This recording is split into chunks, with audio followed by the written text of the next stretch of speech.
Bonjour, mon nom est Martin Ouellette. Bienvenue à cette nouvelle édition du Bulletin des régions. Cette semaine, on va faire le tour des actualités dans les régions de Lanaudière et de Portneuf et on va vous présenter des reportages qui proviennent de partout au Québec grâce à la collaboration des télévisions communautaires autonomes associées à Cogeco. Bonne émission!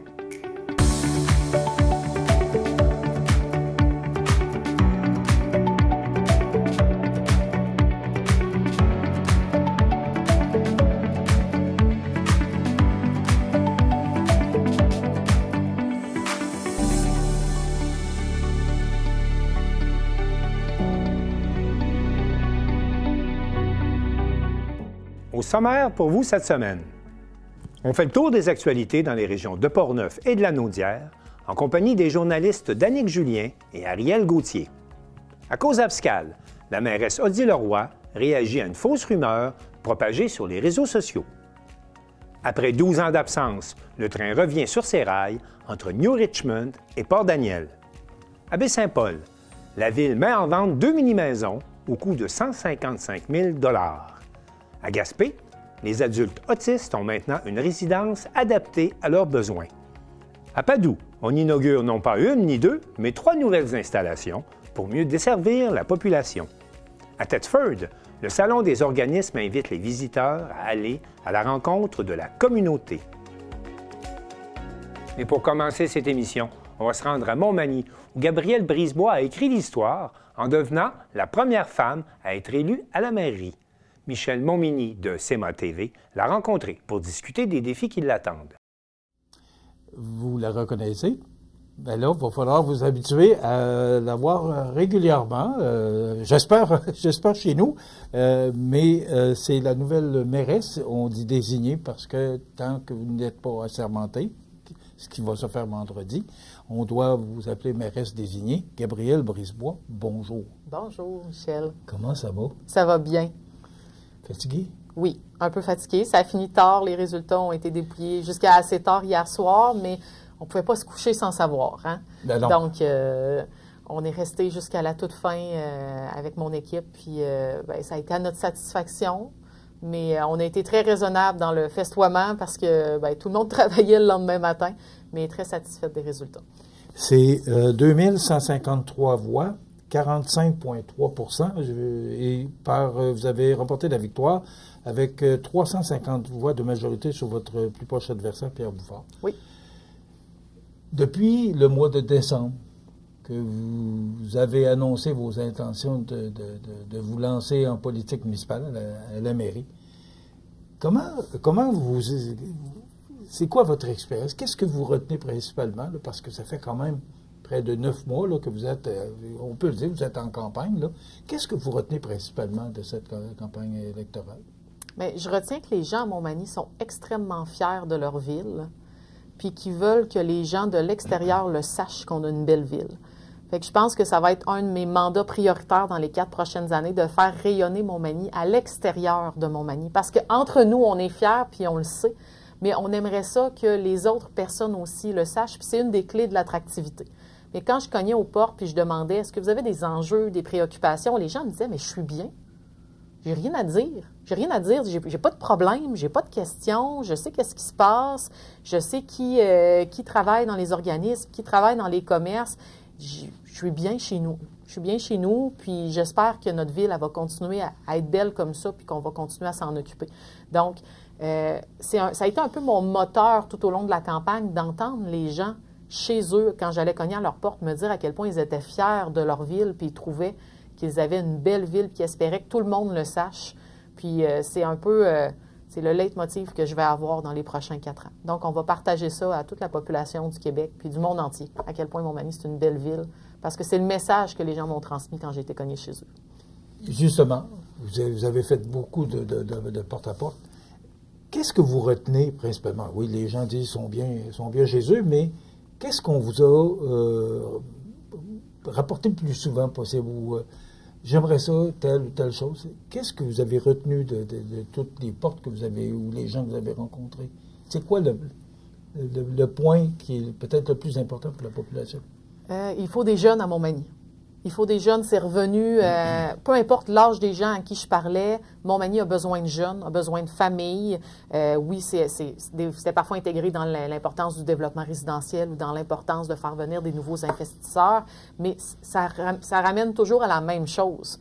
On a besoin d'attirer des familles, des jeunes, des employés qui sont encore dans le milieu du travail. Donc, on a besoin d'offrir des services, des lieux pour les loger. Puis, les investisseurs ont besoin de ces employés-là aussi pour pouvoir grandir, s'investir, venir s'établir.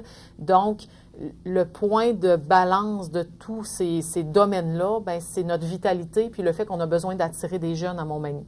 Puis, quand j'ai su que Colin Lavergne était élu, je me suis dit, c'est une belle tape dans le dos qu'on donne à notre jeunesse à Montmagny. 21 ans. À 21 ans, de dire à nos jeunes à Montmagny, regardez, nous, on vous fait confiance, puis on pense que vous devez avoir une voix au chapitre dans les décisions qui vont être prises parce que vous faites partie de ce qu'on est. Puis c'est un très beau message qu'on envoie à l'extérieur de Montmagny aussi, qu'on ait un représentant municipal comme ça qui va aller sur les différentes instances, qui a 21 ans, qui va savoir, j'en suis convaincue, tirer son épingle du jeu.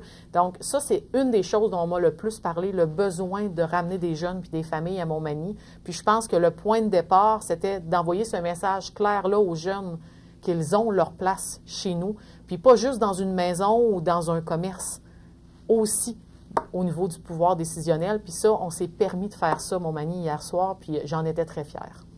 Est-ce que, pour vous, c'est un plus grand défi d'être une femme, d'être jeune? Est-ce que pour vous, c'est encore plus lourd sur les épaules ou...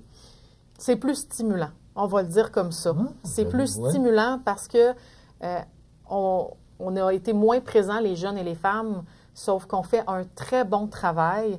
Puis à chaque fois que je me présente publiquement, je me dis, j'inspire des jeunes filles, j'inspire des jeunes femmes à ces postes-là parce qu'elles ont le droit autant que tous les autres d'y aspirer. Elles ont les compétences autant que tous les autres pour y aspirer. Donc, pour moi, c'est vraiment stimulant de penser que j'offre cette opportunité-là de montrer une voix féminine jeune dans un poste décisionnel qui est capable de représenter tout le monde. Parce que les femmes, on est capable de faire ça. Gabrielle, je vais vous laisser aller vous reposer. Bravo pour Merci. cette belle victoire. Félicitations. On va vous souhaiter bonne chance. C'est une nouvelle fonction de mairesse. Là, vous êtes désignée pour l'instant, parce que c'est important qu'il faut le mentionner. Vendredi soir. À partir de vendredi soir, vous serez officiellement dans vos fonctions. Félicitations et bon succès. Merci, Michel.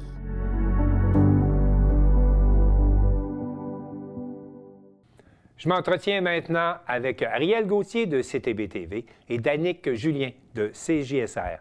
Monsieur, madame, bonjour. Bonjour. Bonjour. Bonjour. On va tout d'abord parler d'élections, bien sûr, élections municipales. Ça a brassé dans chacune de vos deux régions. Ariel Gauthier, votre station CTB-TV, là, on parle de la MRC d'Autrey. Pouvez-vous nous présenter un peu de quelle ville on parle quand on parle de la MRC d'Autrey? Puis aussi nous dire où il y a eu des luttes municipales là, aux élections, où il y a eu des luttes aux élections. Oui, bien, je vous dirais qu'on est plus sur des petites municipalités que des villes. Là. On est dans l'est de la Naudière, un peu au nord. Fait que nous, on a quand même eu beaucoup de quelques petits villages là, qui sont un peu plus brassés. On parle de Saint-Mélanie, Sainte-Élisabeth, qu'on a eu des tutelles là, qui s'est retrouvées à cet endroit-là, des maires là, qui ont fait des conflits d'intérêts avec leurs entreprises personnelles. Fait que on le sait bien, là, c'est pas des maires qui sont revenus sur le terrain. Évidemment, ça va changer de ce côté-là. C'est une des 4 là, municipalités qu'on a eu un changement de maire. Sinon, à Mandeville aussi, le conseil a mis dehors, là, mis à la porte leur maire précédent. Et ça avait fait beaucoup jaser aussi parce que il y a un des membres des Hells Angels qui a présenté sa candidature. C'est chez vous, ça? OK. Oui, OK. C'est chez nous. C'est chez nous. On a fait parler de nous un petit peu. Tant mieux. Mais, donc, c'est pas le maire qui a été élu, là, malheureusement pour lui, là, peut-être heureusement un peu pour nous. Puis on a eu... oui. On a l'impression que vous avez fait le ménage, là, chez vous, d'après ce que j'entends. Oui, un petit peu quand même. Puis aussi, vous me dites, il y a des nouvelles mairesses là, qui sont arrivées. Présentez-nous un peu là, le portrait là, de ceux qui ont été élus. On a 3 mairesses en tout là, qui sont élues sur les 15 municipalités. 2 d'entre elles là, qui sont revenues comme mairesses. Là, ils ont repris leur poste à Saint-Norbert et à Saint-Cléophas de Brandon. Et une des 4 nouvelles mairesses de notre MRC qui est arrivée à Saint-Ignace de Loyola. C'est là où peut-être il y en a certains qui vont connaître le traversier, ça va peut-être vous situer. Oui. Mais c'est son premier mandat là, dans ce poste-là. Là. Fait que ça va être intéressant de voir aller cette femme-là. Ça fait donc une des 3, puis c'est celle qui vient d'arriver, là, c'est une des 4 qui est réélue, une des 4 qui est pas réélue, mais qui est nouvelle maire. Là, on a 11 Oui. municipalités qui a aucun changement, là, donc on reste un petit peu dans notre vie de village. Là. Oui, sauf les endroits là, où il y a eu des difficultés. On voit que les Ouais. équipes ont été renouvelées. Ariel, est-ce que le taux de participation était assez élevé dans votre région? C'est un 50-50, là. On est plus sur un 35-40 certaines municipalités, OK. comme par exemple, là, comme je vous l'ai dit, nommé Mandeville, Sainte-Élisabeth, Sainte-Mélanie, où ça a été un peu plus, là, parce que là, on avait Ouais. des enjeux de changement. Fait qu'on est plus dans les 50 à 55 mais en règle générale, c'est un 35-40 là, dans la région. Allons voir maintenant du côté de la grande région de Portneuf avec Danick Julien. Danick, rebonjour Danick. Qu'est-ce qui était à surveiller comme municipalité dans votre région pour ces dernières élections municipales? La plupart des municipalités de la région de Portneuf étaient à surveiller. Martin, j'ai envie de dire des villes comme Pont-Rouge, comme Cap-Santé, comme Neuville, c'était toutes des villes à surveiller dans notre région. D'accord. Bon, vous le savez, hein, la région de Portneuf, c'est pas trop loin de Québec. Avec la municipalité la plus proche là, qui serait Lac-Sergent ou encore Neuville. OK. Bon, pour les élections, on a eu un très grand changement et j'ai une statistique qui pourrait t'intéresser. Martin, savais-tu que dans les maires que nous avons eus, eh bien, c'est 70% de nouveaux maires que nous allons avoir dans la MRC de Portneuf. C'est presque un coup de balai. 30%. Donc, c'est un coup de balai qui a été donné là, à beaucoup d'administrations. Ça change beaucoup à Exactement. 70%. En fait, sur 18 municipalités, là, nous avons seulement 5 municipalités qui gardent leur maire. Donc, Saint-Raymond, Donnacona, Saint-Casimir, Portneuf, ça fait 4. Peut-être que j'en oublie une. Nous avons également... Oui, 13 autres municipalités où il y a des changements. Exactement. Il faut savoir, par contre, que pour la municipalité de Lac-Sergent, et ça, c'était étrange, les 2 personnes qui étaient candidats pour être maire se sont désistés. Donc, en ce moment, à Lac-Sergent, une municipalité là, qui est quand même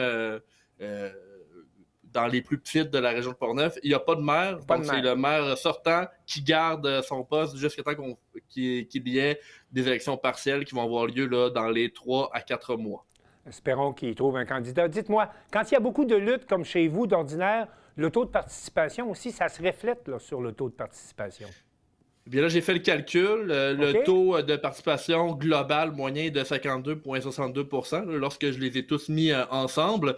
Ensuite, il faut dire qu'à Sainte-Turibe, il y avait eu un petit problème avec Élections Québec au départ. Ils avaient annoncé 100% de participation. Évidemment, ça a laissé...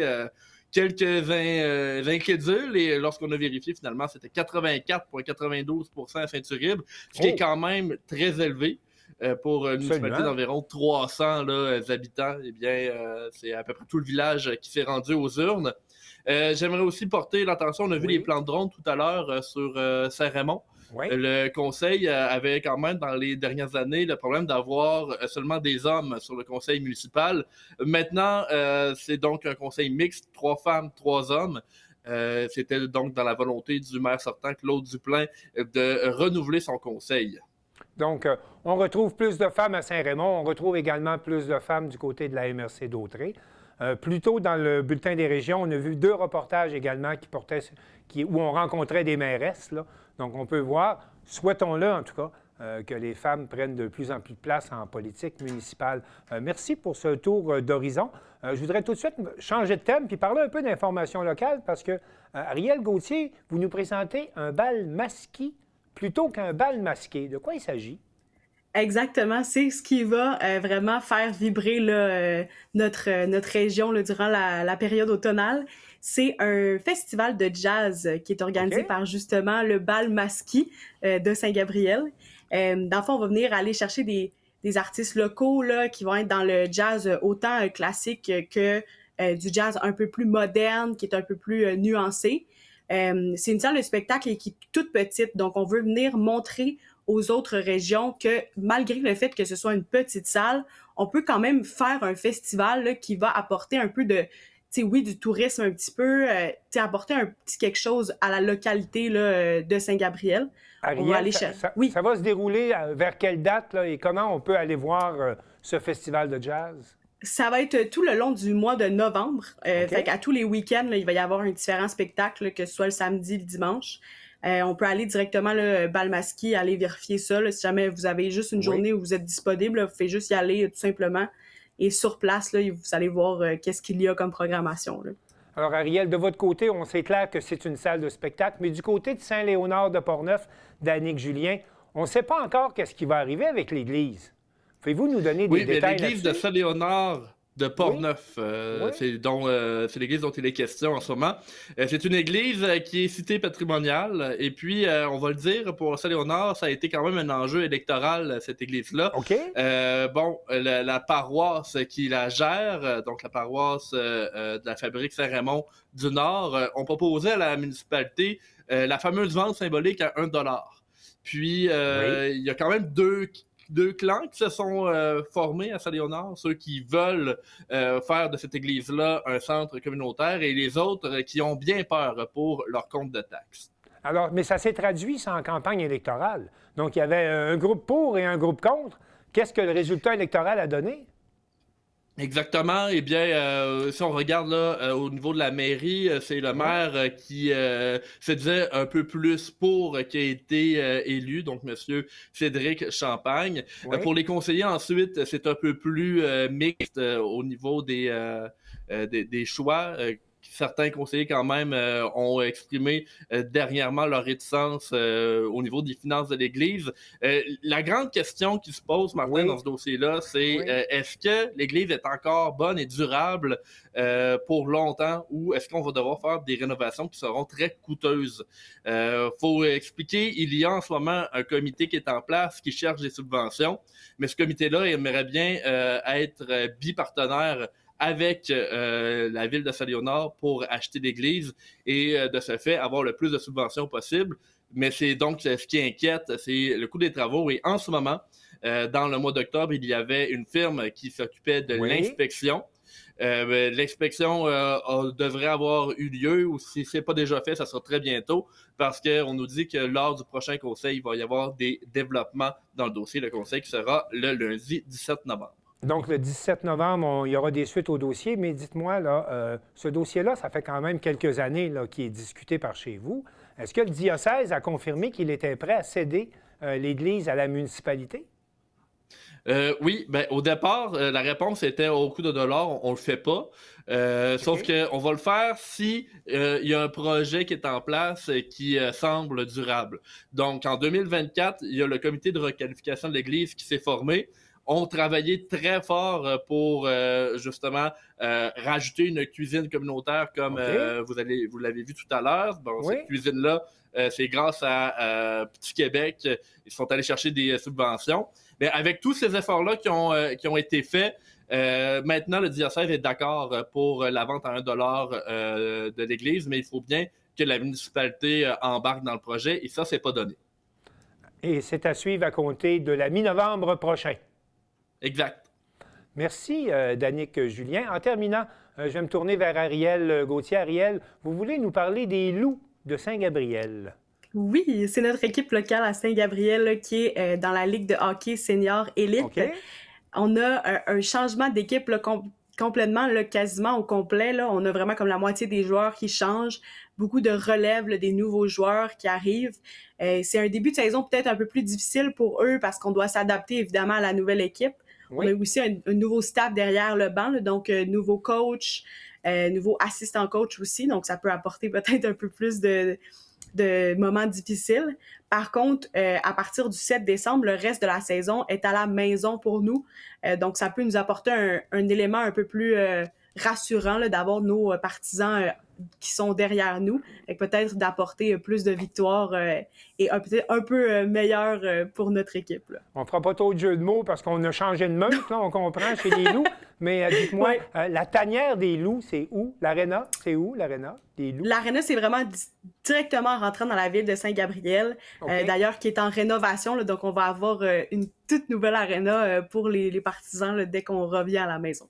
Alors, Ariel Gauthier, Danick Julien, merci à vous deux d'avoir fait le tour de vos actualités et surtout d'avoir fait le point sur les élections municipales. Je vous dis à bientôt et merci. Merci. Merci.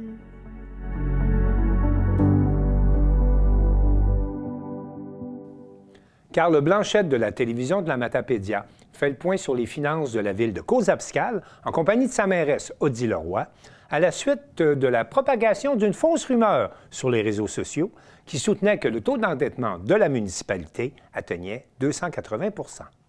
Une publication sur les réseaux sociaux indiquant que la ville de Cozaabscale aurait un taux d'endettement de 280 % a vivement fait réagir les citoyens. J'ai décidé de venir rencontrer Mme Odile Roy, mairesse de Cozaabscale, afin d'en savoir plus sur le sujet. Merci beaucoup, Mme Roy, de me recevoir pour parler de cette publication sur les réseaux sociaux qui a quand même fait beaucoup réagir, qui dit que la ville de Cozaabscale serait très endettée. Premièrement, est-ce que vous avez vu cette publication-là? Comment vous avez appris la nouvelle?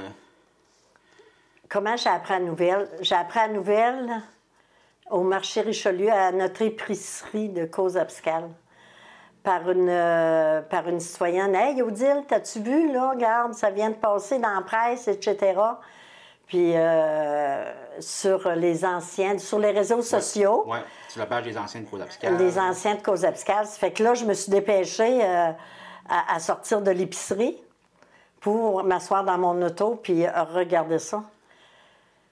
Ouf, j'étais estomaquée. J'ai dit, mon Dieu, comment il a fait pour dire ça, lui? C'est quoi son affaire? C'est quoi les infos? Ça fait qu'aujourd'hui, Carl, on est ici ensemble pour jaser ça, puis donner de l'information à mes citoyens, à toute ma municipalité, puis aussi à la MRC, là. Puis là, donc, ces chiffres-là, c'est pas nécessairement, ça ne reflète pas nécessairement la réalité de ce que je peux comprendre. Vous avez fait vos recherches. En fait, la première chose que vous avez faite en revenant au bureau, après avoir vu ça, ça a été quoi?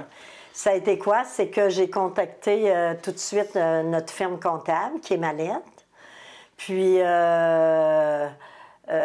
Christian était en vacances. Fait qu'à son retour de vacances, on s'est parlé lundi de cette semaine.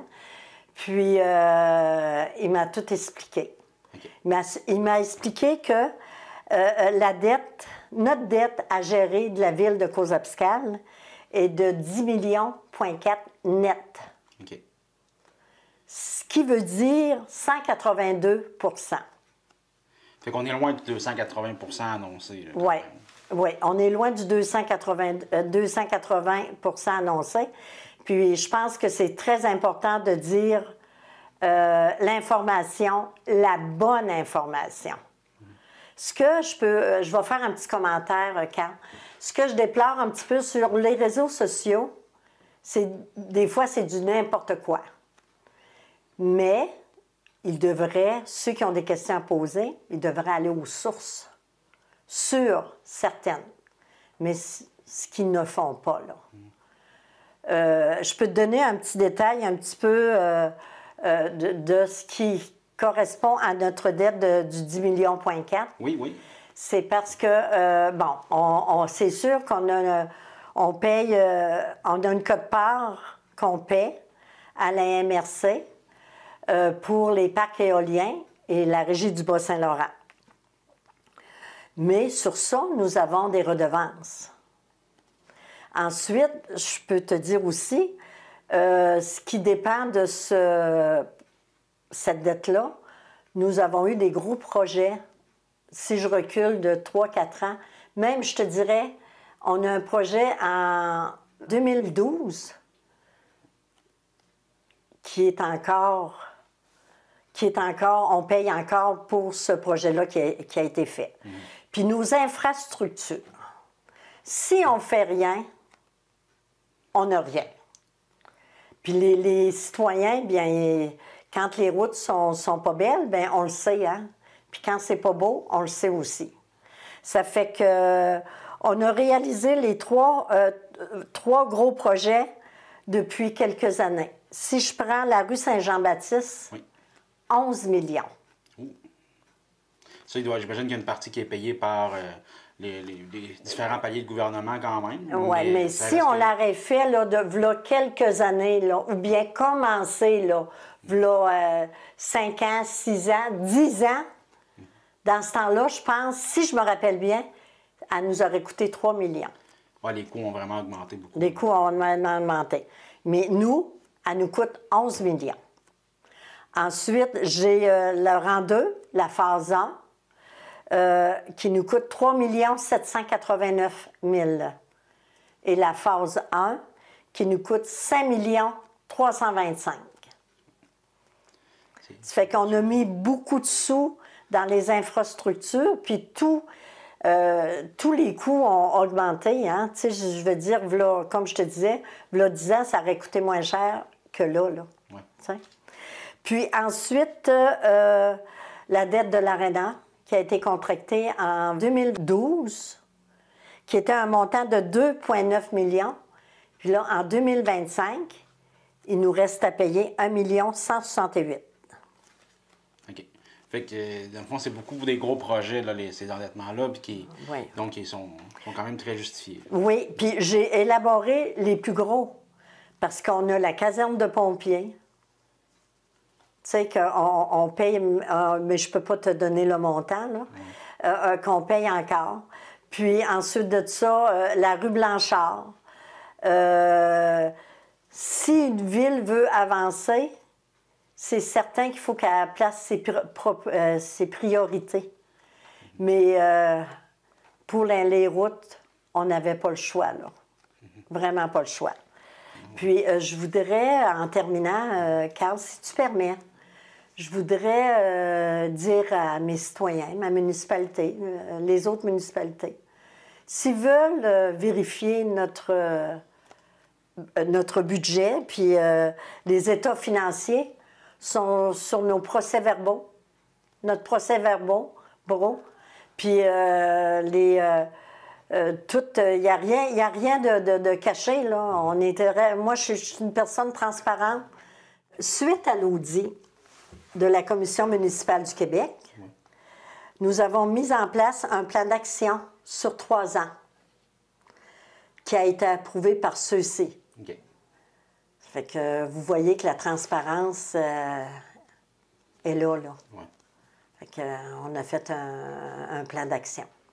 Puis, regarde, qui a le voir sur nos procès-verbaux, puis ils vont tout voir, là, lors des séances. Puis les séances sont publiques, puis ils sont enregistrés à la ville de Cosapiscal. Ça fait qu'ils ont juste à aller voir avant de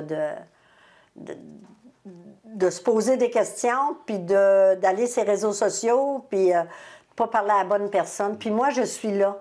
Je suis là pour mes citoyens de ma municipalité. S'ils ont des questions à poser, là, qui concernent la ville, là, c'est moi. Si je ne suis pas capable de répondre, faites-vous-en pas, je vais trouver la réponse. Je vais communiquer avec la personne ou la personne qui se doit va vous répondre. Merci beaucoup, Mme Roy. Ça m'a fait plaisir de te rencontrer, Carl. Je te souhaite une belle journée. Merci.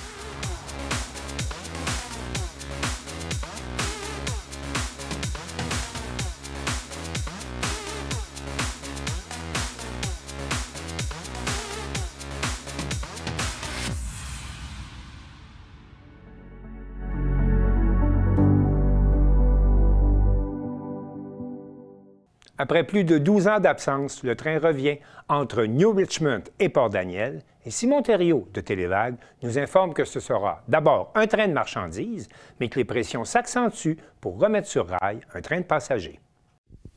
En compagnie d'Éric Dubé, président de la Société de chemin de fer de la Gaspésie. La Société de chemin de fer de la Gaspésie a annoncé récemment la remise en service de la voie ferrée entre New Richmond et Port-Daniel d'ici la fin 2025. Est-ce que tu peux me clarifier un peu cette annonce, s'il vous plaît? Bien, dans le fond, les gens, là, le tronçon, le rail en Gaspésie est séparé en trois tronçons. Le deuxième tronçon de Caplan à Port-Daniel pour se rendre à la cimenterie va rentrer en opération là, dans les prochaines semaines. L'objectif, là, c'est avant le 1er décembre, ce qu'on souhaite. Fait que ce qu'on voulait rappeler par ce fait-là, parce que ça fait quand même depuis plus de 12 ans qu'il n'y a pas de train qui a circulé dans ce secteur-là. Fait que là, ben, on veut rappeler aux gens, justement, les consignes de sécurité. Au-delà du fait qu'on comprend que nous, quand on est sur le rail, on ne peut pas se tasser, là, c'est pas comme sur la route, là. Fait que on a, justement, avec le ministère des Transports, entamé une campagne de sensibilisation pour rappeler aux gens c'est quoi un train, puis les enjeux qu'il y a en lien avec la sécurité. Parce qu'on le voit, sur le tronçon qu'on a resté en opération, bien, on a quand même eu un décès dans les dernières années. Fait que les gens sont encore, je veux dire, peut-être pas encore habitués à revoir le train aussi fréquemment. Ça fait que les gens sont encore dans le beat de dire, ben OK, il n'y a pas de train, mais là, c'est ce qu'on veut rappeler aux gens, justement, l'importance de rester vigilant. C'est-tu comme, y aurait-il possibilité qu'il y ait le train de transport en premier ou? Bien, c'est sûr que nous, c'est le train de marchandises qui va être en opération là, dans les prochaines semaines. On sait qu'il y a l'enjeu du transport de passagers avec la coalition, les élus, notre député fédéral travaille ardemment là-dessus pour ramener le train de Via Rail. Mais que ce soit un train de marchandises ou un train de passagers, les enjeux de sécurité sont les mêmes. Autant pour nos opérateurs à nous, et aussi la population. Puis c'est ça, je voyais justement sur Facebook, là, il y a comme une campagne de promotion qui a été faite. Ça a été conjoint entre la Société de chemin de fer de la Gaspésie et les municipalités. Comme on a eu la ville de Passaibiac, Bonaventure, ils ont fait des annonces justement pour l'appel à la vigilance. Bien, dans le fond, nous, on l'a relayé au monde municipal parce qu'on comprend que les municipalités, par l'entremise de la MRC, là, des MRC sur le territoire, bien, nous, on a voulu passer le message aux municipalités parce que, dans le fond, ils sont très proches et ils ont tous chacun des... bien souvent, les citoyens sont plus abonnés à la page de la municipalité que de la Société de chemin de fer. Ouais. Fait que nous, on voulait s'assurer de rejoindre le plus grand nombre de personnes. Fait qu'on a envoyé ça dans toutes les municipalités parce que vu que dans toutes mes tâches, je suis aussi le préfet de la MRC de Bonaventure. Ça fait que j'ai parlé à mes collègues en disant, ben, regardez, si vous voyez, on a cet enjeu-là au niveau de la Société de chemin de fer, relayez-les, informez vos citoyens, il y en va de leur sécurité. C'est une très bonne idée parce que d'après moi, les citoyens là, ils ont quand même bien vu. Puis tu parlais tantôt d'Alexis Deschênes, le député du Bloc québécois. Justement, le 10 octobre dernier, je pense qu'il tenait un point de presse sur la colline parlementaire. Alexis Deschênes, leader adjoint du Bloc québécois. Quand j'étais petit garçon, dans mon village gaspésien de Saint-Jules, chaque matin, j'entendais le train de passagers qui passait tout près de chez moi. Et c'était une façon comme Gaspésien, de se rapprocher de la ville, d'avoir accès à un service de qualité. Aujourd'hui, je suis assez ému, comme député de Gaspésie, les Îles-de-la-Madeleine, de pouvoir prendre la parole au nom du Bloc québécois pour réclamer de meilleurs services de transport collectif en région. Pour vous parler brièvement de la situation en Gaspésie, donc en 2013, Via Rail cesse de desservir la Gaspésie. L'état du rail, à ce moment-là, s'était dégradé. Mais le gouvernement du Québec reprend le rail et investit finalement 355 millions de dollars pour doter les Gaspésiens d'un rail qui soit totalement rénové. Dans les prochaines semaines, dans les prochains jours, le rail sera fonctionnel jusqu'à Port-Daniel-Gascon, donc de Matapédia jusqu'à Port-Daniel-Gascon. Et ça, c'est un investissement de 355 millions de dollars qui a été fait par les contribuables québécois.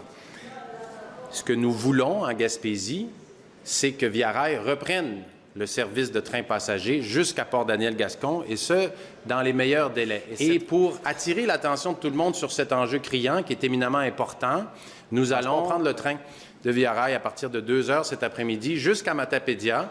Et à la gare de Matapédia, qui est la dernière gare où le train arrête en territoire québécois et gaspésien, il y aura rassemblement demain matin qui réunit plusieurs élus régionaux. C'était pour le retour du train passager.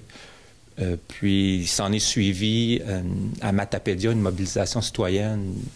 Tu devais être présent. Oui, est-ce que tu peux m'en parler plus? Oui, bien, j'étais là. C'est sûr que c'était organisé justement, le député fédéral avec 2 autres de ses collègues du Bloc ont pris le train justement d'Ottawa jusqu'à Matapédia, là, justement pour rappeler l'importance du transport de passagers, l'importance de Via Rail. Puis je pense que ça, c'est une très belle mobilisation. Il y a un groupe de citoyens aussi, là, la Coalition pour le retour du train, qui sont aussi beaucoup mobilisés.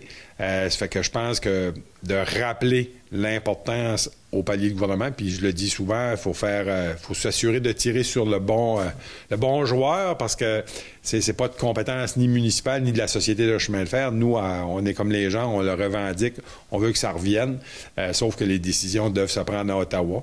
Puis ça, je pense que le fait qu'il y a une mobilisation citoyenne, qu'on démontre l'importance de cette puis du besoin de transport de passagers, je pense que ça peut juste servir la cause.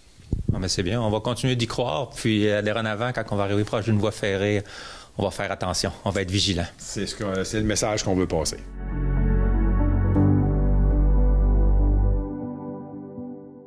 À Baie-Saint-Paul, c'est grâce à la collaboration entre la Ville et le Centre de formation professionnelle de Charlevoix que 2 mini-maisons situées au centre-ville sont mises en vente au coût de 155 000 $. Mais attention, nous indique Félix Chouinard de TVCO, l'achat de ces mini-maisons vient avec une série d'obligations. Les mini-maisons de la rue Alfred-Morin à Baie-Saint-Paul seront finalement prêtes à être mises en vente. C'est au coût de 155 000 $ que les 2 maisons seront offertes à tout citoyen résidant à Baie-Saint-Paul depuis plus de 2 ans et n'étant pas déjà propriétaire. Les mini-maisons devront également agir obligatoirement à titre de résidence principale des occupants. 3 autres mini-maisons devraient d'ailleurs être livrées prochainement pour une mise en vente ultérieure. La Ville de Baie-Saint-Paul prendra les candidatures à compter du 2 novembre et pour le mois à venir. Elle devrait ensuite procéder par tirage au sort pour attribuer les maisons ainsi que les terrains à 2 candidatures d'achat admissibles et préapprouvées. Des visites seront également organisées le jeudi 6 novembre de 15h à 20h et le samedi 8 novembre de 9h à 15h pour permettre aux éventuels intéressés de prendre connaissance des lieux. On espère avoir quand même plusieurs personnes qui vont venir visiter les 2 mini-maisons qui sont lancées au coût de 155 000 $. La Ville ne fait pas de profit avec ces 2 mini-maisons. On se rappellera que c'est un partenariat avec le réseau de l'éducation, des jeunes qui sont en charpenterie-menuiserie, qui ont pu acquérir des connaissances de par leur programme de formation et également développer des compétences, donc d'être en mesure de travailler 2 mini-maisons comme celle-là. Il y en a 3 autres qui vont arriver également dans les prochaines semaines, qui devraient arriver en novembre 2025 ou début décembre prochain, donc c'est quand même très intéressant. Est-ce qu'il y en aura d'autres dans le futur? Qui sait-on jamais, peut-être. Donc, c'est des choses qu'on est en train de regarder, mais pour l'instant, 5 mini-maisons qui seront disponibles prochainement. Pour la Ville de Baie-Saint-Paul, cette mesure favorise l'accès à la propriété sur son territoire, notamment pour ces jeunes résidents à la recherche d'un premier achat. Il y a plusieurs jeunes qui sont chez leurs parents, qui amassent des sous, qui se disent « Ah, bien, c'est difficile d'acquérir une propriété. » Donc là, je crois que c'est quand même pas quelque chose qui se vend 400 000 $. Des gens qui sont en logement depuis plusieurs années, qui veulent être officiellement propriétaires de leur résidence. Bien, c'est des opportunités. C'est en plein cœur de Baie-Saint-Paul. On est tout près du centre hospitalier, près de l'aréna, près des établissements scolaires. Donc, je crois que c'est quand même des terrains là, qui ont quand même une belle valeur et d'être au cœur de Baie-Saint-Paul, je crois que ça n'a tout simplement pas de prix. Les mini-maisons seront également soumises à un droit de rachat de la Ville pour une période de 10 ans suivant la vente. Il s'agit pour le maire pilote d'une manière de prévenir la spéculation autour de ces initiatives. Je vous dirais que c'est quand même tout un enjeu légal. Il y a eu des avis juridiques à ce niveau-là et on trace présentement, on sort des sentiers battus. Ça, je crois que c'est intéressant de le mentionner. On y va vraiment dans l'innovation. Donc, on est allé avec un 10 ans. Est-ce que ça aurait pu être plus? Oui, mais comme je vous dis, on est allé en fonction de certains avis juridiques. Ça aurait pu être moins. On voulait avoir également un consensus auprès des élus. Ça fut des discussions qui se sont échelonnées sur plusieurs semaines. On est bien heureux là, d'être arrivé à ce consensus qui nous permet aujourd'hui de lancer officiellement la vente des 2 mini-maisons. D'autres projets semblables sont actuellement évalués par la Ville afin de mettre à profit les terrains qu'elle détient. Comme je le mentionnais, 2 mini-maisons qui sont disponibles dès maintenant. Il y en aura 3 autres qui vont arriver au courant des prochaines semaines. Et on est à regarder d'autres possibilités là, pour le futur.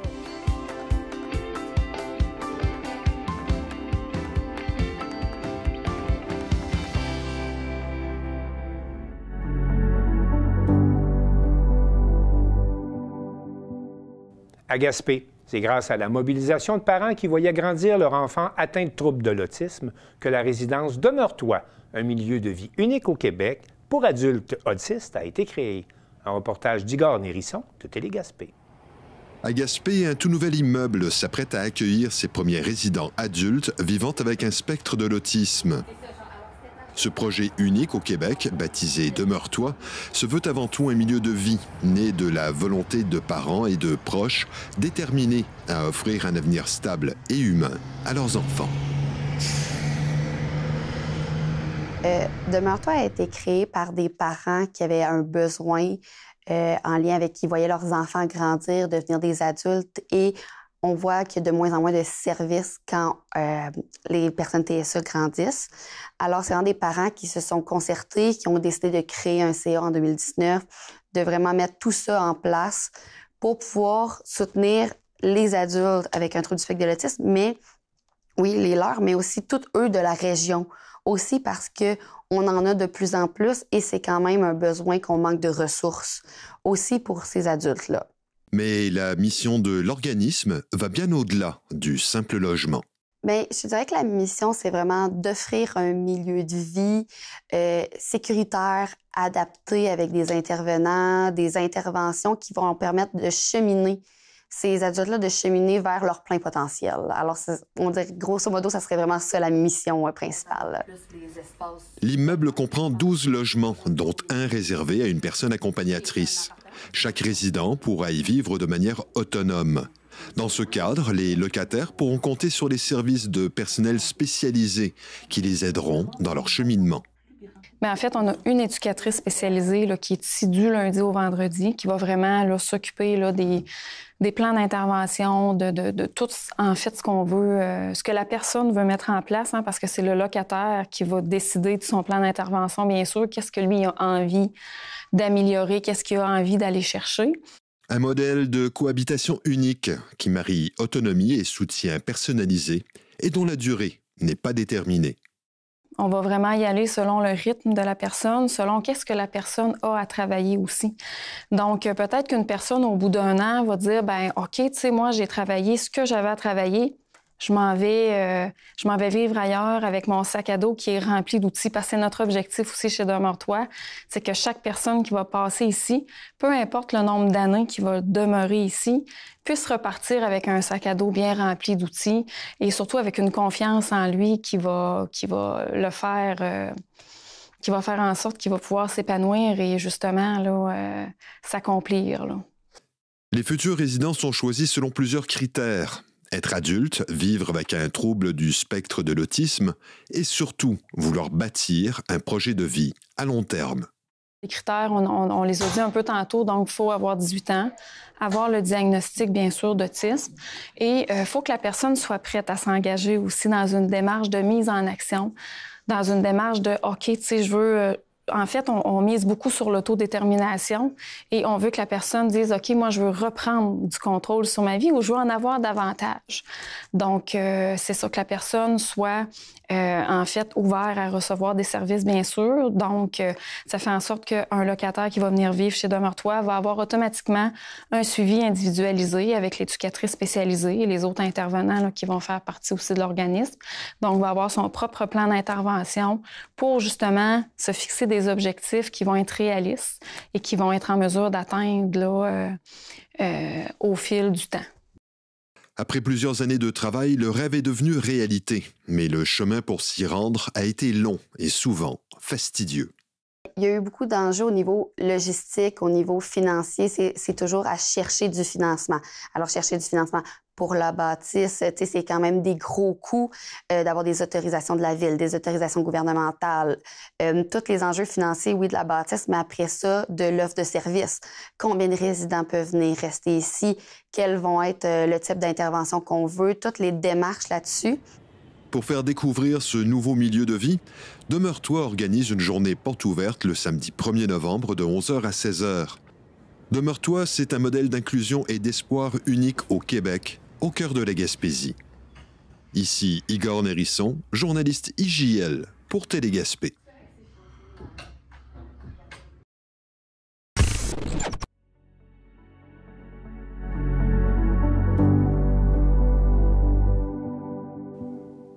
C'est suite aux consultations menées auprès de ces citoyens que la municipalité de Padoue a procédé à l'ouverture d'un centre d'entraînement, à la remise à neuf des jeux à proximité de son école et à l'aménagement d'un parc nourricier peuplé d'arbres à fruits.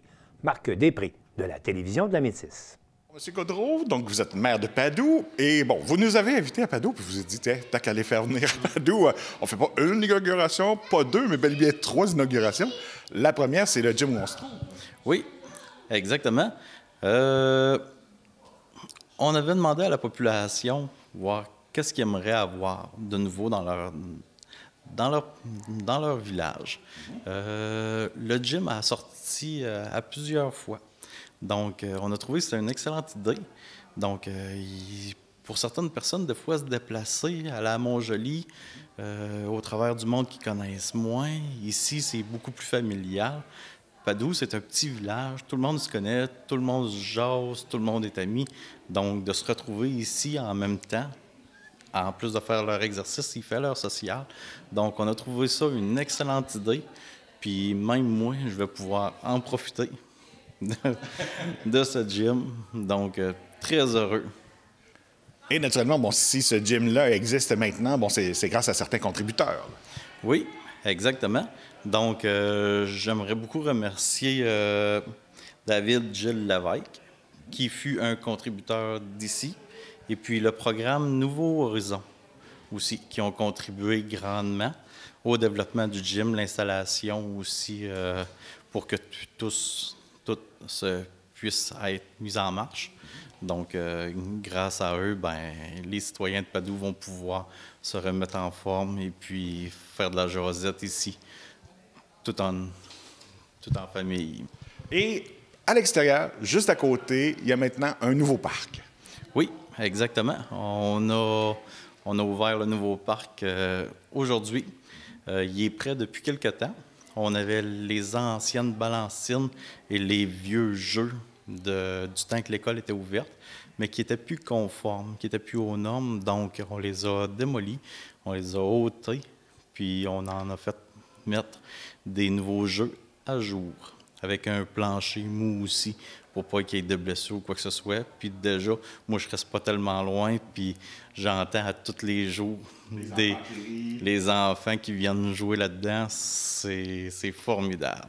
Ça fait vraiment revivre, là, parce qu'il y avait presque plus de monde qui venait ici jouer, parce que les jeux étaient désuets, là, avec la première phase, parce qu'il va y avoir d'autres phases qui vont venir au jeu, là, au cours des années qui suivent. Donc, ça, c'est notre première phase. Puis, on promet une belle cour d'école pour nos jeunes de tout âge. Et cette cour d'école-là, maintenant, existe, encore une fois, grâce à de généreux partenaires. Oui, exactement. Je voudrais remercier Desjardins. La MRC de la Métisse aussi, ils ont contribué fortement. Les loisirs et sports BSL aussi. Gino Paradis, qui est un entrepreneur directement de Padoue, qui a contribué aussi pour le petit parc de son village. Aussi, on a eu des bénévoles aussi qui ont venu nous aider pour démonter, démanteler aussi les anciennes structures. Vu que la cour d'école était ouverte avant, on pouvait faire le tour en auto, tout le tour de la cour d'école, que moi, je ne trouvais pas très sécuritaire. Donc, avec les anciens poteaux de la balancine, certains citoyens, ce que moi j'avais demandé, mais les citoyens, ils ont pris ça en charge. Ils ont coupé les poteaux, ils ont planté les poteaux où ce que je voulais que ça soit installé, peinturé, puis avec un tour réfléchissant, avec une bande réfléchissante, pour empêcher tout automobile de faire le tour.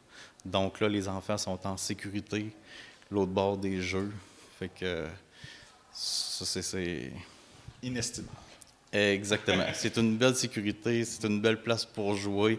Des petits bancs berçants pour les parents qui puissent s'asseoir et se bercer pendant que les jeunes jouent dans le jeu. Fait que... Et aussi, donc, ce fameux parc, ces jeux d'enfants, donc, est-ce que ça va être accessible à l'année? Je vous dirais 3 saisons, sûr. Pendant l'hiver, tout dépendant des journées, s'il n'y a pas d'accumulation de neige, oui. Ils vont pouvoir y aller. Même les glissades vont glisser encore plus vite s'il y a un petit peu de neige dessus. L'enfant va faire de la vitesse. Donc, mais sinon, les balançoires, les glissades et tout ça, ils vont pouvoir en profiter en tout temps. Et troisième sujet, troisième inauguration, donc un parc nourricier, c'est ça? Oui, exactement.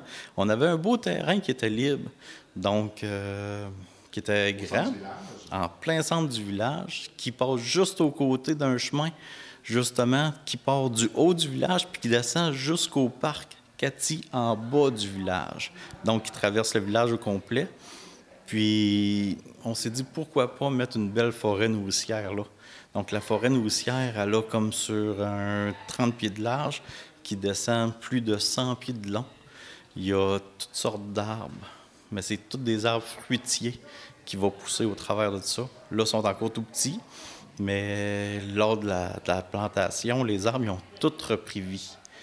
Donc, on n'a pas perdu un. La forêt se porte bien.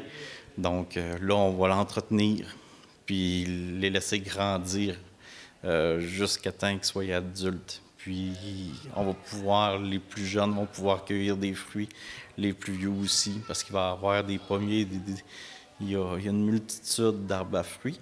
Donc, ça va être très plaisant, puis il va sortir des odeurs aussi, même quand on passe là, dans ce sentier-là, en plus de la mine de ketchup qui est juste de l'autre côté aussi. Donc... Et sur ce cas-là, on demande aussi la collaboration. Bon, on a installé une certaine délimitation, donc on demande aux gens de respecter ça. Là. Oui, exactement. On a mis une petite clôture justement pour l'Halloween à Padoue, pour pas que le monde traverse de l'autre côté, pour pas briser les petits arbres aussi, puis aussi pour délimiter aussi pour la neige aussi. Puis si on a à ouvrir le chemin, ben au moins, on va savoir où s'arrêter, puis les passants aussi. Donc, c'est une protection autant pour notre forêt que pour les citoyens aussi. Et, il faut dire encore une fois, donc des gens généreux ont contribué à ce projet-là aussi. Là. Exactement, oui. Je dois remercier aussi certaines personnes. Il y a l'Alliance de la MRC aussi qui ont fourni. J'ai aussi le Cosmos qui nous ont aidés. Marie-Claude Hamel, Simon Cadieux qui fait partie d'un aidant. Et puis André Doyer. Toutes ces personnes-là, on met du temps, on met des sous. Puis c'est grâce à eux aujourd'hui que la paroisse va pouvoir profiter de ces 3 belles inaugurations qu'on vit aujourd'hui. Donc, un gros merci à tout le monde qui nous ont aidés.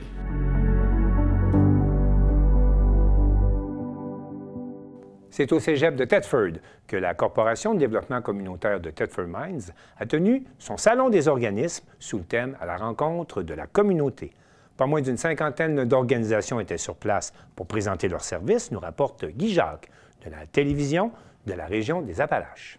Nous sommes aujourd'hui au Salon des organismes qui se déroule à la salle Promutuelle du cégep de Thetford sous le thème « À la rencontre de notre communauté ». Je suis en compagnie de Philippe Tétrault, qui est agent de développement communautaire au sein de la Corporation de développement communautaire ici à Thetford Mines, et de Maxime Gagnon, intervenante communautaire au sein du C3S. Bonjour à vous deux. Bonjour. Ça va bien? Ça va être un beau salon qui promet, je crois bien. Oui, on a eu une belle réponse là, des kiosques, des participants, des exposants. On a fait une belle campagne de promotion, donc je pense que la population va répondre présente encore une fois cette année. Il y a un beau partenariat avec le cégep de Thetford. Ouais. C'est une nouveauté cette année. Okay. Parce qu'avant, ça se tenait pas ici du tout. C'était à la Cache du Domaine, puis c'était une nouveauté cette année, un beau partenariat avec le cégep. Quelle est l'importance du Salon des organismes, selon vous? C'est sûr que le Salon des organismes, il y a comme 3 objectifs principaux. Il permet aux organismes communautaires de nécessairement donner de la visibilité, de présenter leurs services à la communauté. Ça leur permet également de réseauter entre eux autres. Donc, les organismes peuvent se déplacer de table à table, d'aller discuter, d'aller apprendre un peu les services des autres. C'est un bon moment pour ça. Puis, il y a aussi beaucoup d'organismes qui vont chercher des bénévoles pour les aider à accomplir leur mission. Donc, c'est les 3 principaux objectifs du Salon des organismes pour les organismes. Oui, puis du côté de la population, bien, comme Philippe vient de le mentionner, c'est sûr que de connaître les organismes d'ici, bien, des fois, ça peut nous intéresser, nous impliquer, mais également d'aller chercher là, des services qu'on aurait besoin ou même qu'on ne connaît pas, qui sont disponibles dans la région. Fait que ça, c'est vraiment bien. Puis également, bien, juste de venir faire le tour, de rencontrer tout le monde, de socialiser puis de connaître ce qui se fait dans notre belle région. Je pense que c'est l'occasion idéale, en effet, pour découvrir tout ce qui se passe côté organisme ici. On parle d'une cinquantaine d'organismes qui sont présents. Est-ce que ça représente pas mal l'ensemble de tout ce qui existe dans la région? Non, on parle de 50 organisations parce qu'on a certaines organisations qui ne sont pas du communautaire nécessairement. On a fait ce choix-là, le comité organisateur, depuis plusieurs années parce que ça permet d'avoir des organisations qui donnent des services. On a entre autres le CIS, on a le réseau, la Sûreté du Québec, on a différentes organisations, on a SARCA. Qui donnent des services directs à la population. Donc, on trouvait ça logique de les inclure malgré tout. Donc, on parle de 50 organisations, mais non, on n'a clairement pas couvert l'ensemble des organismes communautaires. On n'a pas tant de ça d'organismes communautaires en sport, on n'a pas tant d'organismes communautaires en culture. C'est une sphère qu'on touche moins par le salon, mais qui serait disponible, qui serait possible aussi d'avoir. C'est juste qu'à un certain moment, là, on a une limitation physique là, par le salon. Je peux comprendre, oui. Quelle est la situation des organismes, selon vous, dans la région? Alors, c'est une vaste question. Oui. À chaque fois que tu me la poses, je te fais toujours la même blague. Je te demande toujours, c'est ça, si on a plusieurs heures. Ça n'a pas beaucoup évolué, malheureusement, dans les derniers mois, dans les dernières années. Il y a toujours des difficultés. Au niveau de la gouvernance des organismes, c'est toujours complexe. Il y a beaucoup de démobilisation des conseils d'administration. Donc, on travaille fort à ce niveau-là. Le financement est toujours, encore une fois, un problème dans les organismes communautaires. On a besoin de plus. Pour faire plus, ça prend plus de fonds. Donc, si on était capable de pallier ces deux dimensions-là, c'est sûr que le communautaire se porterait beaucoup mieux. Là. Oui, bien en fait, moi, c'est sûr qu'au niveau du CI3S, l'organisation communautaire, on vient offrir du soutien aux organismes, souvent en collaboration avec la CDC. Donc, on le voit qu'il y a des besoins, notamment au niveau de la gouvernance, au niveau du bénévolat aussi, des organismes qui sont en besoin, effectivement. C'est vrai qu'au fond, au niveau des organismes, on retrouve beaucoup de choses. Mais c'est vrai que les difficultés, ceux que je rencontre, c'est toujours un peu la même chose finalement qui se produit.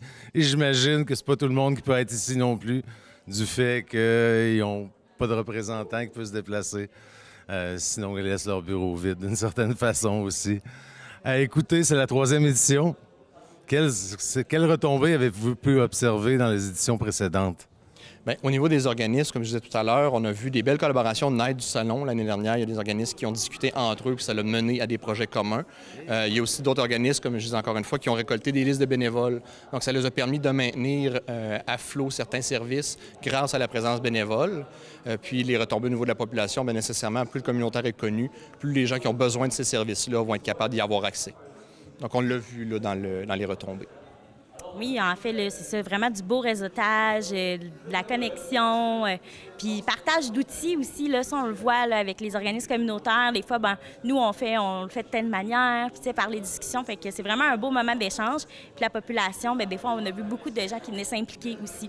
Fait que peut-être une augmentation du nombre de bénévoles. Là. Ça n'a pas été chiffré, mais je pense que ce type de salon-là vient vraiment faire une différence à ce niveau-là. Oui, puis je pense que ça aide beaucoup la population à prendre connaissance de tout ce qui est disponible pour eux. Bon, mais je vous remercie beaucoup et je vous souhaite un très bon salon.